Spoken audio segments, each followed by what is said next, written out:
এক বনে ছিল এক খুবই মোটা বাঘ, নাম তার বাঘ মিসির আলী। একদিন আয়নায় নিজেকে দেখে বাঘ মামা হঠাৎ বলে উঠল, আহারে, এই মোটা পেট নিয়ে তো আর শিকার করা যাবে না, এখনই ডায়েটে যেতে হবে। পরের দিন সকালেই সে ঘোষণা দিল, আমি এখন থেকে শুধুই ঘাস খাব। সব পশু তো অবাক। হরিণ, বানর, হাতি সবাই হেসে গড়াগড়ি খায়। বানর কুট্টু বলল, বাঘ মামা ঘাস খাবে? সেটা তো আমি ভিডিও করে ভাইরাল করব। বাঘ মামা গম্ভীর গলায় বলল, হাসির কিছু নেই, আমি সিরিয়াস। 3 দিন পর বাঘ মামা এমন ক্ষুধার্ত হয়ে পড়ে যে সে ঘাস খেতে খেতে গাছের ছালও চিবিয়ে ফেললে।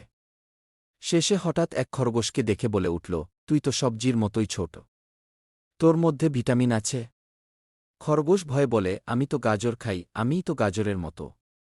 বাঘ মামা একটু ভেবে বলল, ভালো কথা, তাহলে তুই দৌড়া, আমি তোর পেছনে দৌড়াবো, এক্সারসাইজও হবে, ডায়েটও চলবে।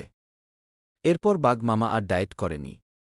প্রতিদিন খরগোশের সাথে দৌড়াদৌড়ি করে ওজন কমালো আর মাঝে মাঝে একটু মাছ খেত, তাতে পেটও ভরত, স্বাস্থ্যও ঠিক থাকত। গল্পের শিক্ষা, সব প্রাণীকে তাদের স্বাভাবিক অভ্যাস মেনেই চলা উচিত, আর হাস্যকর প্ল্যান করলে বনের সবাই হাসবে।